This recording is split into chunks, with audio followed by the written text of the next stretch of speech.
de volta ao nosso podcast Lição em Dose Dupla, também no Facebook e no YouTube da Associação Paulista Sudeste. Olha só, pessoal, chegamos à última semana, chegamos no último episódio, o último tema da lição da Escola Sabatina, onde durante 3 meses falamos sobre educação, sobre redenção, esta relação, sobre esses temas tão lindos, tão maravilhosos. E como foi bom, como foi gostoso, meu xará, passar esses 3 meses, hein? Exatamente, meu Juntos amigo. aqui contigo, que legal. Foi uma bênção estarmos juntos com os nossos amigos aí que têm nos acompanhado, alguns no trânsito, arrumando a casa, no trabalho, correndo, caminhando, mas não deixando de estudar a lição. 3 meses de podcast, hein? Uma bênção, né, pastor? Que bênção maravilhosa. Rapaz, desafio. Muitos aprendizados, né, com os nossos convidados, comentário dos amigos ali no nosso chat. E nós agradecemos os nossos ouvintes, esse pessoal que escuta o podcast aqui no estado de São Paulo, vários lugares do Brasil, tem acompanhado a gente aí, que legal, ficamos felizes. E também o nosso público que é fiel no Facebook e também no YouTube. Pessoal, olha, muito obrigado, 3 meses juntos, foi uma bênção, né, xará? Assistindo, compartilhando, mas é o seguinte, divulgando. Tem mais, né? Tem muito mais. Estamos chegando aí já no próximo trimestre, nós vamos falar sobre o livro de Isaías. Nós vamos falar sobre um dos livros mais incríveis do Antigo Testamento. Eu chamo de o Evangelho do Antigo Testamento, já apresentamos aqui a lição, não é? E você pode já adquirir a sua, fazer a assinatura, se não fez ainda, porque nós vamos estudar um livro maravilhoso daqui a alguns dias também. É verdade. Xará, o tema debatido aqui, conversado, nós vamos conversar hoje, falando sobre o céu, educação, aprendizado.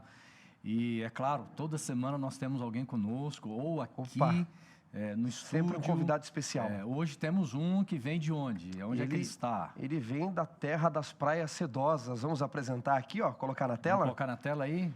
Olha lá, pessoal, vamos ver na tela. Pastor Heber Nunes. Seja bem-vindo, pastor. E aí, meus amigos, bênçãos para vocês. Falo de Itaipava, no Rio de Janeiro, terra boa mesmo como a de vocês, né? Bênçãos para todos aí. Itaipava, pastor? É uma terra bonita, Itaipava? Itaipava, pastor Wanderson, é um bairro da cidade de Petrópolis. Certo, então é a região da Serra, né? Região da Serra. Nós estamos aqui a 50 quilômetros do Rio, capital. É bem próximo. Uma região com um clima um pouquinho diferente do clima do Rio, clima bom, como é o clima do Rio também, há quem goste. Que legal, pastor. Que bacana. Ô pastor Heber, nós já nos conhecemos há alguns anos, né? Pastor Heber, xará, do meu tempo, nós somos contemporâneos, né, Heber? Olha aí. É verdade. Pode contar os pecados dele aqui pra gente, então, viu? Somos de turmas diferentes. Você chegou no colégio, eu acho que em 2000, pastor? Eu cheguei em 2000 no Colégio Adventista da Bahia, né, no IAN, naquela época, hoje FADBA. E eu fiquei 1 ano e meio lá e fui transferido para a UNASP, onde você estava. Nós passamos alguns meses ali. É verdade. Contemporâneos. Eu estava no 4º ano, então, quando você chegou também no colégio, então a gente se encontrou algumas vezes ali. De lá para cá, às vezes nós nos encontramos. Esses dias atrás, o pastor Heber fez um treinamento para a nossa equipe de Escola Sabatina. Foi uma bênção. Sensacional. Acrescentou muito. E é claro, pastor, fala um pouquinho para a gente da tua trajetória ministerial. O pessoal te conhecer, muita gente está assistindo aí, não te conhece, né? Principalmente o pessoal aqui da região de São Paulo. Fala para a gente um pouquinho aí. Ok. Eu sou mineiro, de Belo Horizonte. Terra boa. De Belo Horizonte. Terra boa. Você gosta de queijo com rapadura ou não? Olha, confesso que o queijo não, a rapadura mais um pouquinho. Mas eu estudei aí em alguns internatos nossos. No ano de 2013 eu concluí o curso teológico aí no UNASP, em São Paulo, não aí onde você estava, em São Paulo. E fui trabalhar como preceptor na FAD Minas, que é o nosso internato de Lavras aqui de Minas Gerais. Trabalhei 1 ano em Lavras, depois fui ser pastor no distrito de Itajubá, que já é divisa de Minas com São Paulo. Fiquei ali 2 anos e meio e fui ser pastor da Igreja Central de Juiz de Fora. E fiquei 3 anos em Juiz de Fora, depois fui nomeado no departamento em Juiz de Fora, fiquei mais 3 anos no departamento, Fui para o Rio de Janeiro, fiquei 1 ano e meio no departamento da Associação Rio Sul e estou aqui na União Sudeste já no 6º ano. Que legal, pastor. Pastor, uma curiosidade, a sua família é de Contagem, ali em Minas Gerais? Eu tenho uma irmã, que é a Creriane, provavelmente seja Aham. conhecida de alguns dos nossos amigos que nos acompanham. Ela, durante um tempo, apresentou o programa 180 Graus. E Isso. Olha aí, somos que os legal, dois, rapaz. pai e mãe, somos de Contagem. Que legal. Que rapaz. legal, é porque eu comportei na minha época de teológico com o Hecton e eu fiquei hospedado, acho que na casa da tua avó, né? Então, uma família maravilhosa. Você vê como o mundo é Você curto, comportou né? em Contagem? Contagem, BH, Betim, eu ali, comportei no último também ano. nessa região aí. Foi uma bênção lá. E a sua família me recebeu de uma forma tremenda. Quero mandar um abraço para todos ali que me receberam, a sua avó, o Luiz, todo mundo, e para o Hecton também. Que legal, eu não sabia dessa aí. Olha aí. Legal. Inclusive, amanhã estou indo para Contagem. Que Nós legal. vamos ter a quadrienal da Associação Mineira Central, que vai ser na região de Contagem ali. Que bênção, pastor. Legal. Então, nós estamos aqui, lição de número 13. Nós vamos orar. Pastor Wanderson Domingues vai, então, introduzir agora. Nós vamos entrar no tema, conversando, batendo esse papo gostoso. E nós vamos, então, pedir a presença de Deus conosco aqui. Não só conosco, mas também com quem ouve, com quem assiste, né? Para Deus nos dar essa bênção grande da compreensão da palavra dele. Vamos orar. Bom Deus e Pai, nós vamos agora abrir a Tua Palavra, recapitularmos juntos a lição da Escola Sabatina, o guia de estudos, e pedimos a Tua presença conosco, com o pastor Eber, também com os amigos que estão nos ouvindo neste momento, nos assistindo, que a Tua bênção repouse sobre nós, através da compreensão e da prática da Tua Palavra. Oramos por Jesus. Amém. Amém. Meus amigos, então a lição termina, o trimestre está terminando, falando sobre o céu, educação e aprendizado eterno. Nós iniciamos em Gênesis e agora, de certa forma, a palavra de Deus, a Bíblia nos aponta para a eternidade, nos aponta para um futuro extraordinário. Nós compreendemos ao longo da lição da Escola Sabatina o papel do aprendizado no Jardim do Éden, o papel do aprendizado, o resgate do aprendizado dentro de uma cosmovisão bíblica ao longo da história, mas o aprendizado ele continua por toda a eternidade. Nós vamos então falar um pouquinho sobre isso aqui, na lição desta semana, mas nós temos já de cara aqui um texto bíblico.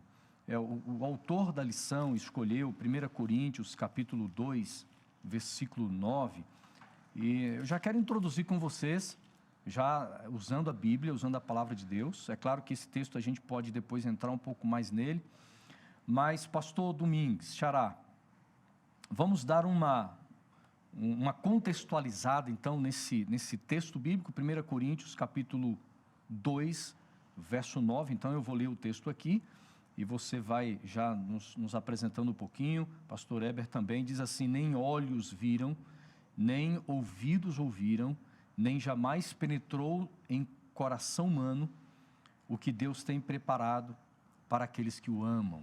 De certa forma é uma promessa maravilhosa, mas tem ela está dentro de um contexto, né, pastor? Está sim, pastor. Paulo ele está se referindo aqui ao texto de Isaías, no Antigo Testamento, onde o profeta Isaías ele fala da restauração de Israel, não é?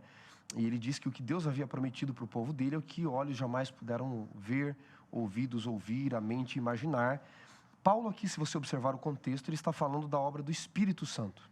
Tá? Uhum. Por exemplo, se nós olharmos ali em 1 Coríntios 2, no verso 10, ele diz: mas Deus nos revelou pelo Espírito.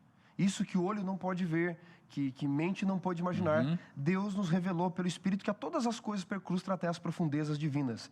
Aí no versículo... Ele cita, são as palavras de Paulo, ou ele está citando o Velho Testamento? Paulo ele está se referindo aqui no contexto ao Antigo Testamento. Depois agora aqui ele já está falando de novo do Antigo Testamento, ele cita Salmos, ele está fazendo um apanhado de Isaías, de Salmos aqui, não é? E aí, se você for adiantar um pouquinho... por exemplo, no versículo 14, ele diz: olha, o homem natural não aceita as coisas do Espírito de Deus, porque eles são loucuras, porque não pode entendê-las, porque elas se discernem espiritualmente. Verso 15, porém, o homem espiritual julga todas as coisas. Então, Paulo está falando aqui da natureza carnal e da natureza espiritual. E ele diz que esta transformação, que é a preparação para a eternidade, é aquilo que o olho jamais viu, mente jamais imaginou, ouvido jamais ouviu. É óbvio que o texto não se refere diretamente ao céu, mas a um preparo do homem espiritual para as coisas eternas. Pastor Heber, a tua impressão sobre esse tema geral da lição, céu, educação, aprendizado eterno, e pela fé nós já idealizarmos, nós já imaginarmos, embora com uma mente tão limitada, pensamentos tão às vezes obscuros por causa do pecado, mas a gente pensar assim, no céu, num lugar onde vamos poder aprender de uma forma perfeita, de uma forma completa, isso mexe muito conosco, né? Qual é as tuas primeiras palavras sobre esse tema aqui? Pastor, antes de eu entrar nesse tema, eu posso congelar um pouquinho e voltar um pouquinho só na lição? Pode sim, com certeza. Primeiro, vocês deram já um vislumbre geral, foi uma lição muito especial. Nós estudamos 13 semanas sobre educação e redenção, e agora nós estamos terminando um trimestre e terminando um ano. No primeiro trimestre desse ano, nós estudamos sobre o livro de Daniel, capítulo por capítulo. No segundo trimestre, nós estudamos sobre a Bíblia, como interpretar as Escrituras. O terceiro trimestre falou do testemunho, testemunhar, fazendo amigos para Deus. E agora nós estamos terminando a lição com o tema Educação e Redenção. E vamos começar 2021 estudando o livro de Isaías. Eu, por sinal, trouxe aqui a minha lição já de Isaías. O pastor Domingues mencionou que para ele o livro de Isaías é o Evangelho do Velho Testamento. Para muitas pessoas, o livro de Isaías é uma mini-bíblia, porque o livro tem 66 capítulos, como a Bíblia tem 66 livros. E o livro é bem dividido. 39 capítulos tratam de um tema e os 27 últimos tratam do céu, da nova terra. O livro de Isaías é o segundo livro do Velho Testamento mais citado no Novo Testamento. Esse é considerado pelos teólogos como o livro mais quente da Bíblia, porque ele se refere a fogo 32 vezes. O meu apelo para os nossos amigos é que não deixem de estudar essa lição da Escola Sabatina. Agora, quanto à lição 13, que você já me perguntou, eu gostei de todas as palavras que estão no título da lição. Céu, educação, aprendizado e eterno. Primeiro, porque eu valorizo a educação. Segundo, porque eu gosto de aprender. Terceiro, porque eu não vejo a hora de ir para o céu. E quarto, porque eu vivo onde tudo é passageiro, mas eu estou indo para um lugar onde tudo será eterno. Agora, a minha percepção sobre o céu, me permita um pouquinho mais. Eu quero destacar essa palavra, a palavra céu. Como será o céu? Pergunta de difícil resposta. Eu sei que a ideia de céu, ela está bem estereotipada hoje. Para muitos, o céu vai ser como um jardim zoológico. Outros já veem o céu como uma casa no campo. Eu entendo, meus amigos pastores, eu entendo que a Bíblia fala pouco do céu. E nós podemos cometer muitos equívocos falando muito daquilo que Deus falou pouco.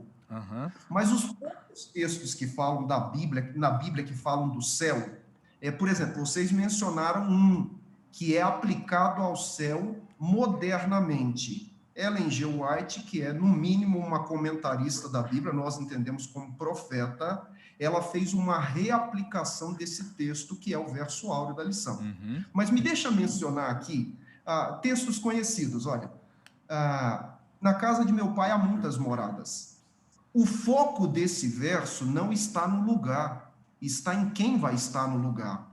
Olha, Apocalipse, eu tenho minha Bíblia aberta aqui. Ouvi uma forte voz do trono que dizia: agora o tabernáculo de Deus está com os homens, e ele viverá. O foco não está no lugar, o foco está em quem vai estar no lugar. Mas os não muitos textos que falam da Bíblia, eles me dão a ideia de como será, ou os não muitos da Bíblia que falam do céu, me dão uma ideia do lugar por quem vai estar no lugar. Como é que vai ser o céu? É fácil de você perceber, é só você olhar para um pôr do sol, olha para a vastidão do espaço, estude o DNA.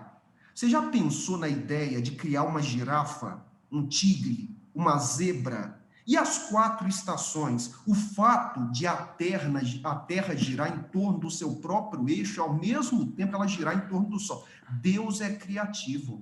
O céu vai ser espetacular. E eu queria destacar essa palavra do título da lição. Pastor? Eu fico pensando aí, você disse que nós estamos com estereótipos do céu, não é? Faz um tempo um jovem me procurou e disse assim, pastor, eu não quero ir para o céu, não. Eu disse, mas como assim você não quer ir para o céu? Ele disse, não, pastor, o céu vai ser um negócio chato, né? Você vai ficar lá com uma auréola, com asinha, tocando arpinha numa nuvem, pula na outra. Aí vai para uma nuvenzinha, pula na outra. Quer dizer, a mídia, Hollywood, os comerciais, as propagandas, têm colocado esse estereótipo sobre o céu como algo monótono, algo chato. E aquilo que o pastor falou, eu quero destacar a sua frase. Deus é criativo. Vai acontecer uma coisa no céu que nós vamos ficar surpresos, vai ser que nós nunca vamos ter monotonia, nos cansarmos de, nossa, mas que coisa chata isso daqui. E o diabo, ele é interessante, não é? Há alguns anos, uma famosa empresa de bebida alcoólica no Brasil, ela fez um comercial de propaganda onde as pessoas estavam no inferno bebendo cerveja numa festa e as pessoas no céu, nessa monotonia, numa chatice, querendo descer para o inferno, não é?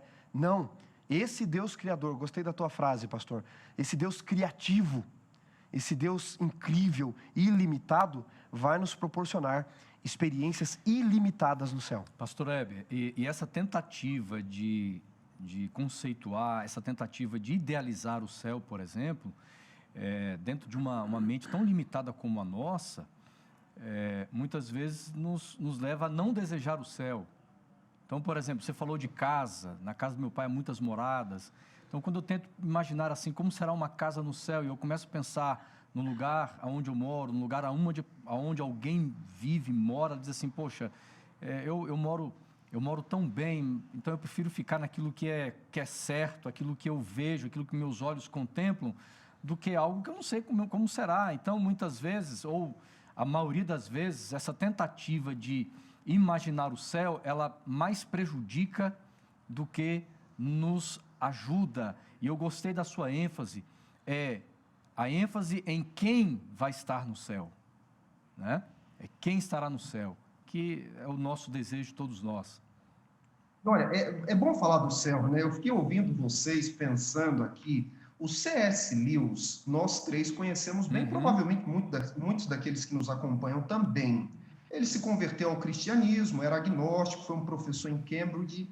Ele disse certa vez, algo que me faz pensar no céu, ele disse assim, ó, você poderia imaginar um peixe reclamando do mar porque o mar está molhado?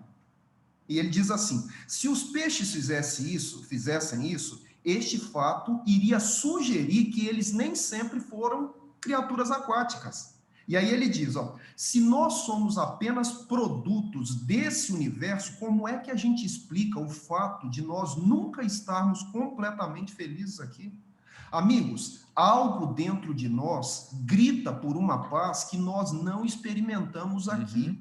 Eu tenho até dito assim, amigos Wandersons aí, o maior desastre que poderia sobrevir na sua vida, você que me acompanha, seja qualquer horário que seja, o maior desastre que poderia sobreviver à tua vida é você se sentir em casa aqui nessa terra.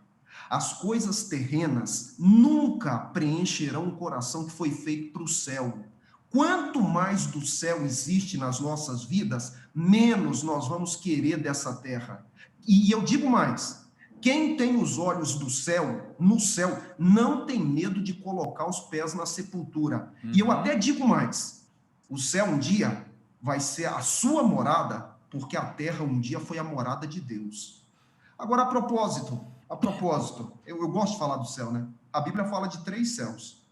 3 céus. 1 Coríntios capítulo 2, verso 2, fala do céu atmosférico, Paulo mencionou que foi o terceiro céu, o segundo céu é o céu astronômico, e o terceiro céu é a morada de Deus. Agora, vocês sabem quais são as principais perguntas sobre o céu que existem? Primeira pergunta que as pessoas mais fazem em relação ao céu: no céu vai ter doença? Essa é a pergunta mais feita em relação ao céu. Claro que as pessoas se baseiam em Apocalipse capítulo 22, que fala do fruto da árvore da vida, que é para a cura dos povos. Segunda pergunta, vai ter casamento no céu? Terceira pergunta, no céu eu vou reconhecer os meus familiares? E quarta pergunta, os meus pets vão estar no céu? Os bichinhos são famosos aí nas perguntas, né? As respostas eu deixo para vocês, tá? Aí você quer nos complicar, Heber. As perguntas difíceis nós deixamos para os convidados. Né? O pessoal em casa já está acostumado, viu, Heber? Mas vamos lá. Então, falando em essa relação de céu, educação, aprendizado, e você já fala que a pessoa que tem amor, tem paixão, convicção pelo céu, não tem medo de colocar os pés na sepultura.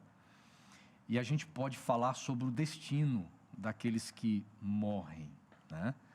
E a lição da Escola Sabatina fala sobre isso aqui.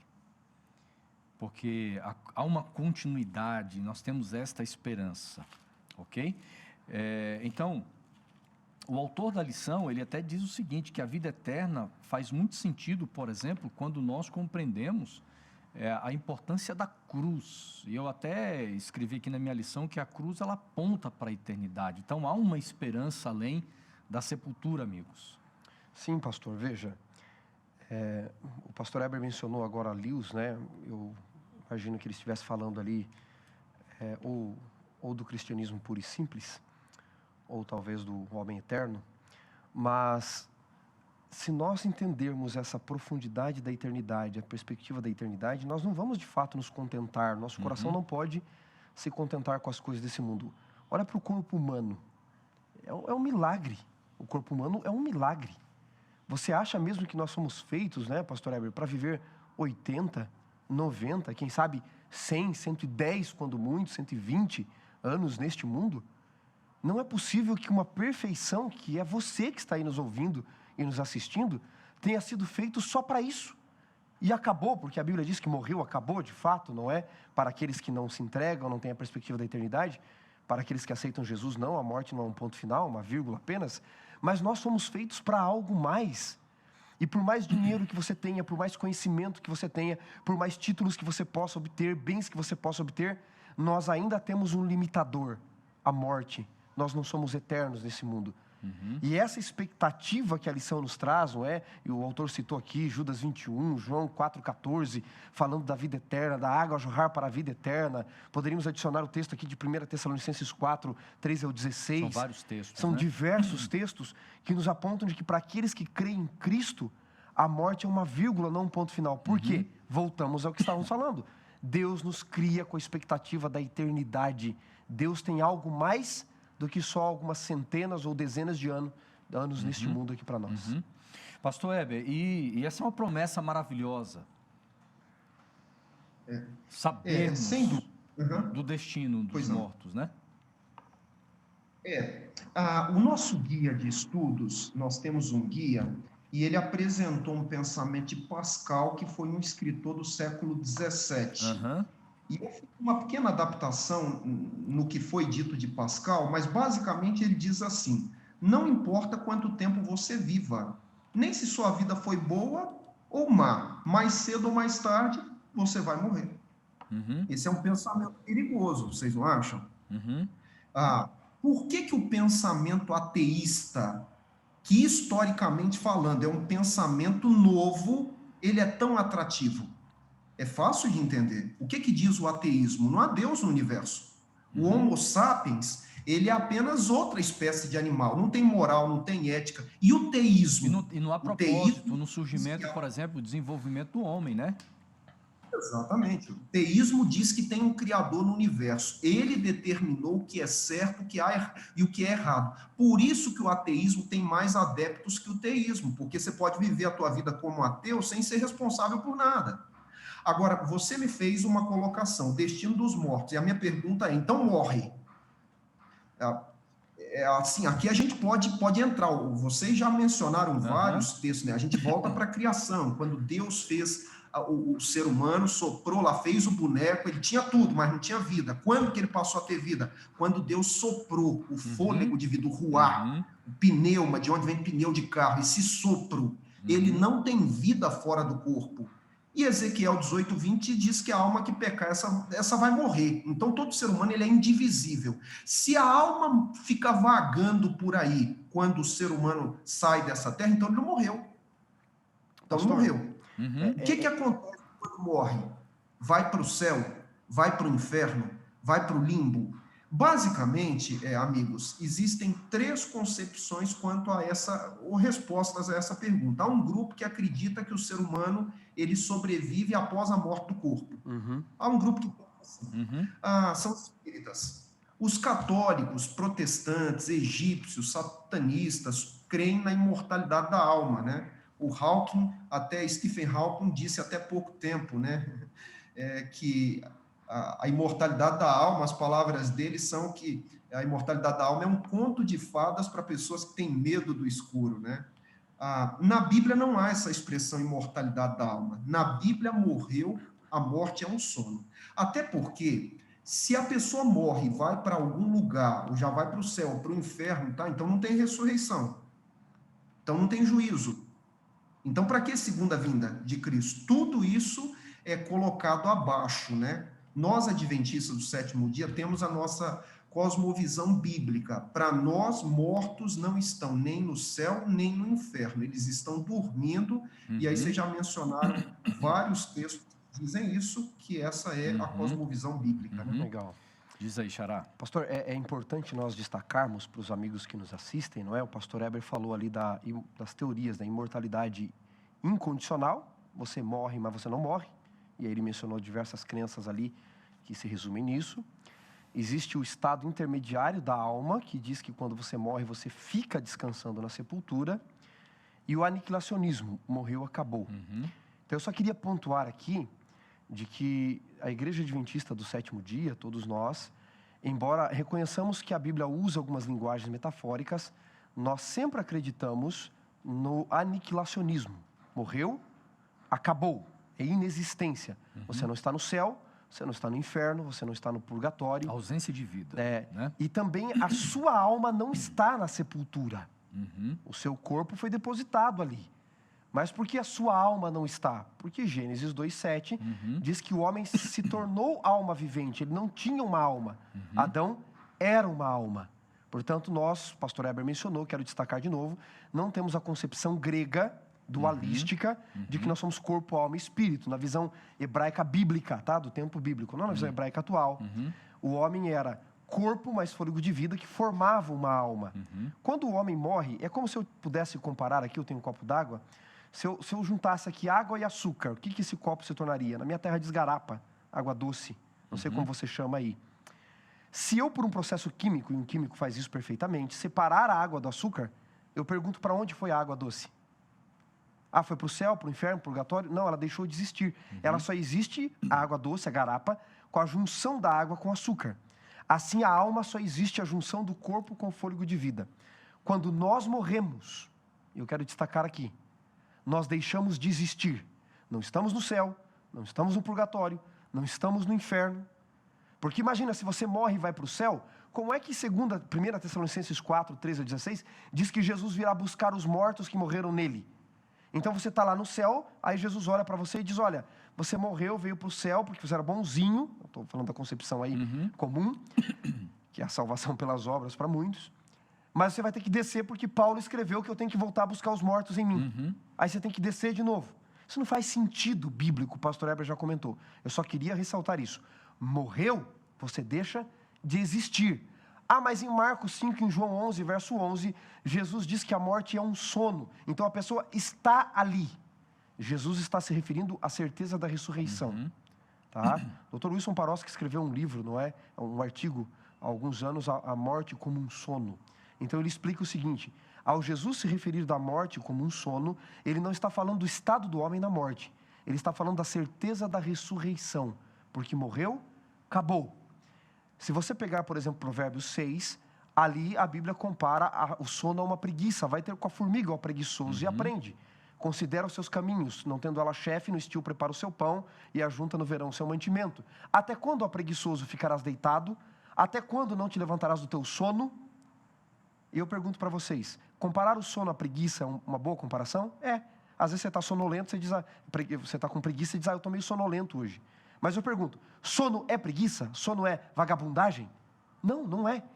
Aliás, sono pode ser uma característica de alguém que trabalha muito. Ele está cansado. Mas é uma boa comparação? Eu estou meio sonolento, meio preguiçoso. Sono não é preguiça. Assim como morte não é sono. Quando Jesus disse que a filha de Jairo estava dormindo, ele iria despertá-la, e Lázaro estava dormindo, meu amigo Lázaro dorme, eu vou despertá-lo, ele não está dizendo o estado deles na morte, mas falando da certeza da ressurreição. Assim como alguém que dorme sabe que vai acordar, quem morre crendo em mim, tem a certeza de que vai ressuscitar. Ele diz isso claramente: eu sou a ressurreição e a vida. Aí você tem essa, como se fosse uma vírgula no tempo, né? Exatamente. Agora, há um conceito, amigos, na Bíblia de nova criação, de nova criatura, por exemplo, um texto muito conhecido, famoso, 2 Coríntios, capítulo 5, verso 17, diz: quem está em Cristo é uma nova criatura. Nós compreendemos que o novo nascimento não é simplesmente uma melhora do ser humano, mas a conversão é de verdade, é o plano de Deus que haja uma nova vida, uma nova pessoa, um novo indivíduo, um novo homem, uma nova mulher. E quando nós então vamos compreender nas Escrituras a respeito da ressurreição, há um novo ser que é apresentado, e esse conceito aparece aqui não só para a recriação do ser humano quando ele ressuscita, mas em toda a criação. Existe uma nova existência, então, este contraste, vamos dizer assim, radical de uma velha terra para uma nova terra. Eu ia deixar o pastor Heber comentar ali, porque senão eu vou ser o fominha da palavra, mas já que eu tomei a palavra aqui, salvação não consiste em melhorar o velho homem. Salvação consiste em transformar, em fazer tudo novo. A natureza carnal vai morrer, pastor. Porque isso é tão importante. Há muitas pessoas que elas temem uma decisão ao lado de Cristo, porque elas dizem assim: eu não consigo alcançar um patamar desejável por Deus para a minha vida, eu sou incapaz de fazer isso. Exato. Porque na mente dela ela acha que ela precisa melhorar, e ela não entende a nova criação feita por Deus. Primeiro que você olha nos evangelhos, né, pastor Heber, ninguém melhorou para ir até Jesus. Melhorar para ir até Jesus é como o doente que primeiro se cura sozinho para depois visitar o médico. Jesus aceitava todos como eles vinham a ele, mas ninguém que foi até Jesus voltou como estava. Então, salvação, ela consiste não em melhoramento, ela consiste em transformação, em uma nova criatura, uma nova vida. Por isso que Paulo fala em 1 Coríntios, o texto que nós lemos da obra do Espírito, em enxertar a natureza espiritual. Agora, aqui tem um detalhe interessante. Romanos 6:23 não diz que o salário do pecado é a morte? As pessoas dizem, sim, o salário do pecado é a morte eterna, mas o dom gratuito de Deus é a vida eterna. Eu digo, pastores, que todos vão morrer, salvos e perdidos. Todos morrem morte eterna, porque o salário do pecado é a morte, quem é pecador merece morrer. Mas aqueles que aceitaram Cristo não têm só a natureza carnal que vai morrer, eles têm a natureza espiritual que vai viver. Então todos hão de pagar de fato, mas em Cristo eu tenho nova vida dada por Ele, eu não levo essa velha carnal. 1 Coríntios 15:51 em diante, no abrir e piscar de olhos, tudo será feito novo, corruptível, incorruptível, mortal e imortal. Então, o texto que você acabou de mencionar, ele se resume de fato em que salvação consiste em fazer tudo novo. Pastor Heber, comenta com a gente aí essa ótica bíblica de uma nova existência. É um contraste extraordinário que o nosso coração já se inflama quando nós nos deparamos com textos bíblicos. Você pode até mencionar algum aí. Um deles, por exemplo, o autor da lição apresenta Apocalipse 21, verso 4, muito conhecido, né? Sim, eu destacaria 2 pontos. Primeiro, eu acho que vocês já pontuaram tudo o que tem que ser pontuado. Achei excelente aí. E também acabamos de ouvir uma aula sobre a morte, né, que vocês apresentaram de forma extraordinária. Um detalhezinho quanto à morte. Vou voltar um pouquinho para responder a tua pergunta. 2 textos bíblicos em relação a essa questão de morte, vida após morte, estão no Evangelho de Lucas. Um no capítulo 23, o verso 42 e 43, que tem que ver com o ladrão na cruz, e uma parábola que está em Lucas 16, a parábola do rico e Lázaro. Eu não vou entrar nesses 2 textos agora, eu só quero dizer para todos aqueles que nos acompanham que você pode procurar qualquer adventista do 7º dia e ele poderão te explicar o que é que dizem esses textos. Agora, em relação à nova existência, vocês focaram no depois, eu quero focar na minha esperança dela, né? Você mencionou o verso, e lhes enxugará dos olhos toda lágrima. Há quem diga, pastor Wanderson, que essa é a promessa mais aguardada da Bíblia. Por quê? Porque por trás de toda lágrima tem um coração partido, uma esperança despedaçada. Por trás de toda lágrima tem uma criança chorando por um brinquedo que quebrou. Tem uma jovem mãe chorando ao lado da sepultura de um filho. Alguns momentos antes a criança estava dormindo no colo dela, mas agora a criança está morta. Por trás de toda lágrima tem uma mãe viúva num terminal de passageiros, no aeroporto de uma cidade, se despedindo do filho que foi designado para uma missão militar e ela não sabe se ele vai voltar ou não. Por trás de lágrimas tem um pai com os olhos ali cheios, com os filhos do lado dele na sepultura de uma mãe que foi acometida por uma doença. Lágrimas não são feitas só de cloreto de sódio e água. Lágrimas são feitas de decepções, de tristezas, de frustrações, de corações arrebentados. Então, amigos, queridos, Deus está planejando um lugar perfeito para nós. Por que que o céu vai ser bom? Por uma série de razões. E eu termino aqui esse ponto destacando 3 detalhezinhos quanto ao céu. Primeiro, o céu vai ser o lugar onde nós vamos estar com Jesus para sempre. Segundo, no céu nós vamos ter uma casa perfeita. Eu mencionei por onde eu já passei, eu já morei em diversos lugares. Eu nunca morei numa casa perfeita, mas no céu eu vou ter uma casa perfeita. Terceiro, o céu vai ser o lugar do não mais coronavírus, não mais câncer, não mais desemprego, não mais doença, não mais. Eu estou aguardando por essa nova existência, viu, amigos? Pastor Heber, que lindo, viu? Você falando das lágrimas, né? Quantas vezes, por exemplo, pessoas educadas, pessoas sensíveis, se aproximam de alguém que esteja chorando e estende ali um lenço para que as lágrimas sejam enxugadas, e Deus não vai fazer isso, Deus vai acabar com aquilo que realmente nos faz chorar. Isso é extraordinário. Eu gostaria de convidar os nossos amigos no Facebook, Xará, e também no YouTube, para escrever aí, né? Comente agora no chat aí, nas redes sociais, o que é o céu para você. Escreva aí, vamos lá. O que significa o céu? Qual é a tua esperança em relação ao céu? Vai compartilhando, vai escrevendo, porque é um tema tão maravilhoso, é um tema tão lindo, e quando nós vamos compreendendo a existência do céu, eu quero ler com vocês aqui um texto que está num dos livros mais bonitos, mais impactantes que eu já li na minha vida, é o livro Educação. Quero fazer propaganda deste livro. Na página 301, a autora, uma autora que viveu muito tempo atrás, chamada Ellen White, ela diz o seguinte: o céu é uma escola, é o campo de seus estudos, o universo é o seu professor, o ser infinito. É uma filial dessa escola, foi estabelecida no Éden. E ao ser cumprido o plano da redenção, ela diz aqui, será reassumida a educação na escola edênica. Então, aquela escola que havia no início da história humana, ela é restaurada agora. Nós vamos retornar, Deus retorna o céu com um propósito de aprendizado.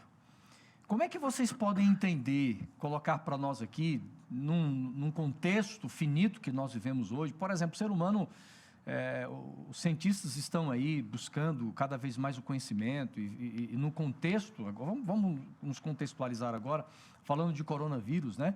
Quantos cientistas perderam noites de sono tentando descobrir, infectologistas, a solução para combater um vírus que era desconhecido para todos nós.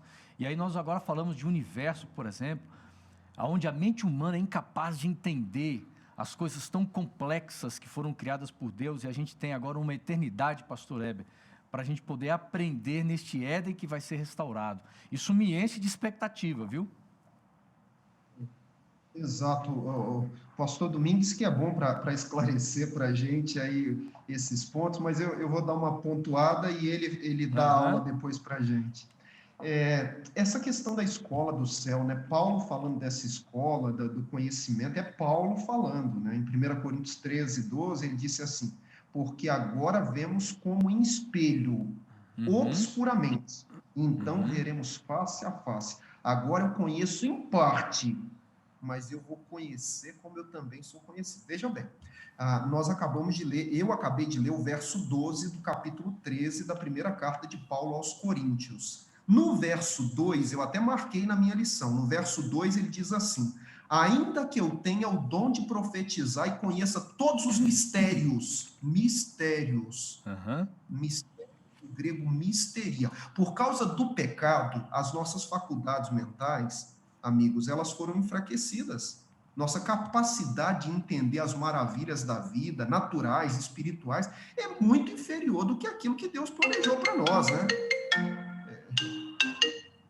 É uma ligação do chefe que às vezes acontece, acabou que está Isso aí é sincronizado. normal, isso aí acontece. Fica tranquilo, pastor. A nossa capacidade de compreender as maravilhas tanto dessa vida, você acabou de dizer, a gente não consegue encontrar a cura para um vírus, rapaz. Nossa mente finita, dominada pelo pecado, ela não consegue entender nem as coisas daqui. Quem dirá as coisas de Deus? Agora, o verso 11, ainda no capítulo 13, Paulo diz assim: quando eu era menino, eu falava como menino, eu sentia como menino. A palavra grega para menino aqui é alguém que não fala. É um infante, ele não sabia. Você, quando era menino, não via a vida diferente de como você vê hoje? E aí no verso 12 ele diz: porque agora vemos como espelho. O espelho que ele menciona aqui, os antigos espelhos, eles eram feitos de peças de metal polido. A imagem vista nesses espelhos era a imagem borrada, era uma imagem turva. Então ele diz assim: olha, mas na escola do céu eu vou ver perfeitamente. Eu vou ser aluno dessa escola, viu, meus amigos? Estou, pela graça de Glória Cristo, a Deus, viu? Pastor vou ser Heber, aluno lá. eu Isso é uma tenho benção. um temor. Você pontuou para nós que muitos textos, eles quando falam do céu, eles ao invés de focalizarem o que terá lá, fala de quem estará lá. Eu queria emendar em cima dessa tua excelente fala para os nossos amigos aí que estão nos assistindo, que eu tenho um temor quando a gente fala do céu. De nós usarmos o tempo todo a teologia da prosperidade para falarmos do céu. Vai para o céu porque lá não terá morte. Quem não quer morrer? Não morrer, né? Vai lá porque lá terá ruas de ouro. Ouro. Vai ter uma casa, uma mansão melhor. gigantesca, viver para sempre. Tem uma música dos Arautos do Rei que eu gosto bastante, diz: para que mar de cristal sem Jesus?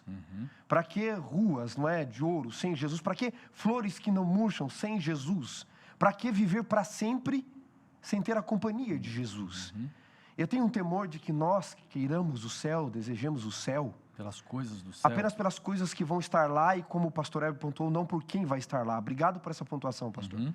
O C.S. Lewis, no livro Os Quatro Amores, ele diz: olha, o que é amor? E aqui eu queria exemplificar o que eu estou querendo dizer. Ele diz: existem dois tipos de amores, o amor necessidade e o amor apreciação. Ele diz: não podemos demonizar um necessariamente e divinizar o outro. Não é assim, a raiz precisa da planta como a planta da raiz, as bases são necessárias. Mas o amor necessidade, que Deus também colocou em nós, ele é um pouco mais rústico. Eu tenho necessidade de comer, por exemplo. Ora, se eu encher a minha pança, como diz a minha terra lá, você pode colocar depois o prato mais maravilhoso do mundo. Minha necessidade já está satisfeita, eu não vou conseguir comer mais. Ele diz: o amor necessidade ele pode ser complicado, porque uma vez que a necessidade é satisfeita, você não precisa mais. É assim que muitos relacionamentos se desgastam, não é? Homens e mulheres, mas muitos homens principalmente, juram amor e quando tem a necessidade física satisfeita, já não querem mais a pessoa.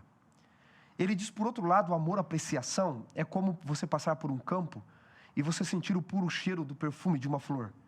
Você pode sentir, pastor Heber, quantos perfumes forem, você ainda vai apreciar aquele, porque o amor apreciação não se desgasta.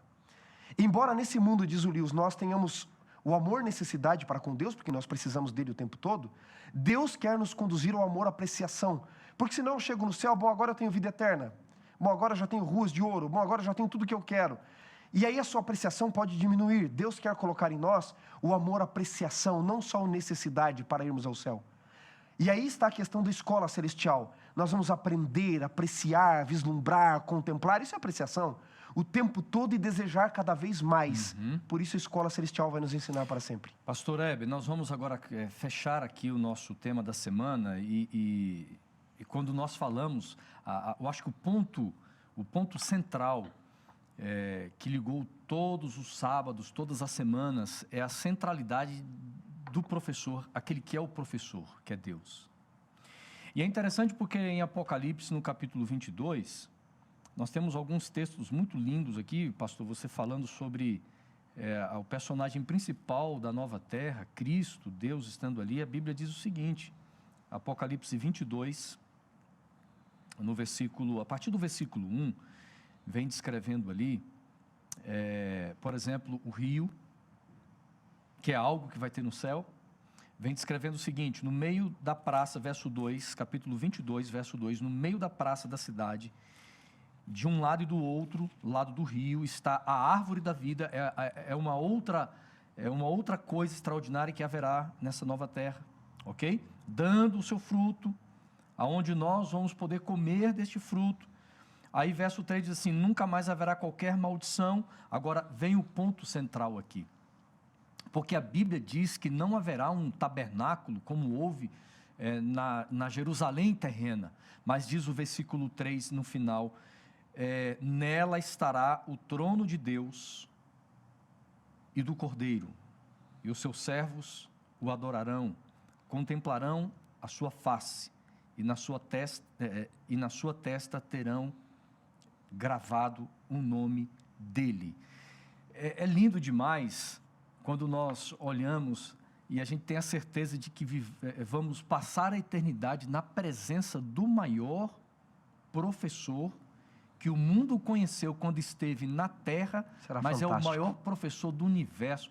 Eu queria que vocês terminassem falando sobre este grande privilégio que nós vamos ter, de ter o grande professor por toda a eternidade nos ensinando a respeito das coisas ocultas aos nossos olhos hoje, a respeito dele, não apenas a respeito dos feitos dele, porque vai ser extraordinário a gente poder, por exemplo, compreender os mistérios do universo, né? Da galáxia, por exemplo. Tem gente que gosta muito disso, mas muito mais do que compreender de uma forma profunda as coisas feitas por Deus, mas compreender de uma forma extraordinária a natureza, quem realmente Deus ele é. O grande professor, pastor Heber. Muito legal, realmente a lição terminou aí num ponto muito alto, né? Você vê que Jesus, ele começou o seu ministério ensinando. Ele passou os seus últimos dias entre os homens ensinando. A última comissão de Jesus para a sua igreja foi ide e ensinai. E no céu ele vai continuar ensinando. Das cerca de 90 vezes que alguém se dirigiu a Jesus na Bíblia, em cerca de 60 vezes ele foi chamado de mestre. Jesus não foi um professor. Eu acho que não tem simples professor. Né? Professor é professor. Jesus foi o maior professor da história. O maior professor da história. O que ele ensinou está sendo seguido até hoje, 2000 anos depois. Jesus nos ensinou a orar, a buscar o reino de Deus em primeiro lugar. Ele nos ensinou a amar. Jesus nos ensinou a amar o próximo. Jesus nos ensinou a ter fé. Entre tantas coisas, Jesus nos deixou a paz, né? O maior exemplo que poderia ser dado. Venceu a morte, foi para o céu. Amigos, eu diria assim, ó. Quando as famílias judias, ainda hoje, ao redor do mundo, elas celebram a Páscoa, vocês sabem como que elas concluem a cerimônia da Páscoa? Elas concluem assim, ano que vem em Jerusalém. Eu queria dizer para nós aqui que ano que vem é na escola celestial, hein? Conforme João capítulo 14, Jesus não está preparando o céu para poucos. Ele está fazendo muitas moradas. Ano que vem na cidade celestial, hein, amigos? Oh, que bênção, pastorzão, pastor Amém. Xará. Pastor, fecha o comentário aí. Pastor, vou grande pegar carona na última frase dele, né? Ano que vem, Jerusalém. Leshana Rabá Yerushalayim. Todo sufixo, toda terminação im, em hebraico, significa mais de 3. E ain, são 2. Tá? Então, quando fala, por exemplo, Hashamayim, 2 céus. Yerushalayim, ano que vem, Jerusalém, os judeus sempre se referiam a Jerusalém para falar de 2 Jerusaléns. A terrestre, mas sempre na expectativa, a celestial. E eu terminaria aqui com esse texto que vocês mencionaram de Apocalipse 21 e 22, Vocês notaram que existem 2 relatos, praticamente, em 21 e 22, do mesmo céu, da mesma nova terra? E ele começa dizendo que viu o novo céu e a nova terra, e depois o verso 22, isso, 21, verso 1, 22, verso 1, então me mostrou. E é curioso porque ele vem falando de muitas coisas que não terão lá. Não vai ter isso, não vai ter aquilo, não vai ter isso, não vai ter aquilo, não vai ter mar, que é o símbolo da separação para João ali em Éfeso. Mas é curioso porque quando eu leio esse texto eu me lembro de James Barrie. James Barrie foi o autor de um clássico para muitos que estão nos ouvindo, The Neverland. Peter Pan, The Neverland. Peter Pan e a Terra do Nunca. E James Barrie criou essa... Primeiro era uma história para adultos, depois virou um conto infantil. Ele criou a Terra do Nunca porque ele havia perdido o irmão dele. E ele criou no quarto dele uma redoma de conforto. E ele conhece uma família que vai perder o pai, depois vão perder a mãe. São 4 irmãos, um deles é o Peter. E então ele explica para o Peter sobre uma terra. A terra do nunca, onde o tempo não passa, onde o crocodilo tic-tac engoliu o tempo. Aonde você não envelhece, aonde você não perde as pessoas que você ama. Mas ele estava pensando na verdadeira terra do nunca, que é o céu. E ali diz, nunca mais o mar, nunca mais a morte, nunca mais a separação. Mas a ênfase não é no que não terá. Porque quando nós vamos para Apocalipse 22, diz de muita coisa que não haverá. Não haverá maldição, 22, verso 6. Não haverá noite, 22, verso 5.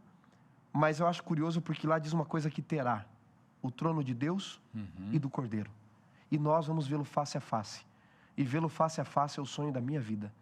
Eu acredito que é o sonho da vida de vocês que nos assistem. Esse é o foco. Muito lindo. Eu quero, amigos, eu quero terminar essa nossa lição em dose dupla, 2020, depois de um ano tão difícil para muita gente, um ano desafiador, um ano de tristeza para muitas pessoas. Quantos de vocês que estão escutando, assistindo, perderam um familiar, perderam um ente querido, até pela Covid e por muitas outras tragédias, né?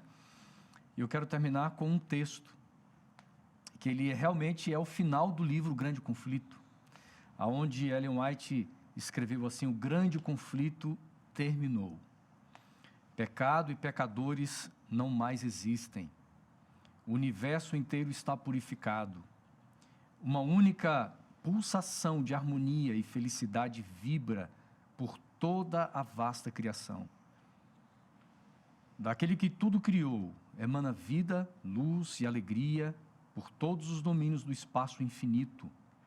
Desde o minúsculo átomo até o maior dos mundos, todas as coisas, animadas e inanimadas, em sua serena beleza e perfeita alegria, declaram, vocês lembram da frase final aí? Declaram o quê? Deus é amor. Deus é amor. Deus é amor. Que vivamos nessa eternidade, Pastor Heber e Xará. Estamos chegando, nos aproximando agora de um ano aí que está aparecendo já, né? O ano de 2021.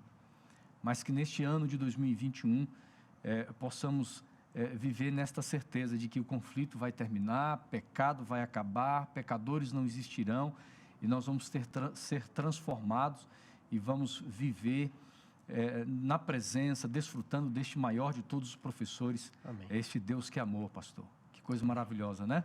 Pastor Heber, olha, terminamos, nós vamos agora olhar para essa câmera aqui, geral, que pega nós três. Encerramos aqui o Lição em Dose Dupla 2020, a lição Educação e Redenção. Vai ficar para trás, convido você a estudar a próxima lição, livro de Isaías. Meus amigos já falaram sobre esse livro, um livro extraordinário. Então, se alimente da palavra de Deus, estude a lição da Escola Sabatina, estude a Bíblia e ouça o nosso podcast Lição em Dose Dupla. E agora, neste novo ano, Pastor Xará, nós vamos ter vários outros convidados, né? Nós vamos deixar aqui em suspense, o pessoal vai descobrindo aí quem serão os próximos convidados. E é claro, em algum momento, se não for neste trimestre agora, num outro, quem sabe, nós vamos convidar novamente o pastor Heber, que foi uma grande bênção, viu, pastor? Muito obrigado, pastor. Que bênção. Por estar conosco. Prazer, gente. Bênçãos para todos. Que legal, viu? Então, assista ao nosso podcast, melhor, ouça o podcast, não deixe de ouvir Facebook, YouTube, compartilhe este vídeo que você acabou de ver agora nas suas redes sociais, envia pelo WhatsApp, né? O link, eu envio para muita gente. Você está enviando também Exatamente, compartilhando o tempo você todo. Tá compartilhando. Viralizando é isso aí. esperança. Vamos nessa aí. Pastor Heber, vamos terminar orando? Você ora por todos nós? Claro, com certeza. Nosso grande Deus e Pai, muito obrigado, Senhor, por essas lições da Escola Sabatina que tem sido uma bênção para nós. Nós tivemos um ano de 2020 muito difícil, estamos terminando esse ano, mas certos que o Senhor não deixou de estar ao nosso lado em nenhum dos momentos desse ano. Começamos agora um novo trimestre, um novo ano, colocamos todas as nossas esperanças, expectativas em Ti. E, bom Pai, o nosso sonho é em breve estarmos contigo para sempre. Abençoa os meus amigos, pastores Wanderson, que conduzem esse ministério tão lindo, e abençoe a todos aqueles que nos acompanham. É a nossa oração no nome de Jesus. Amém.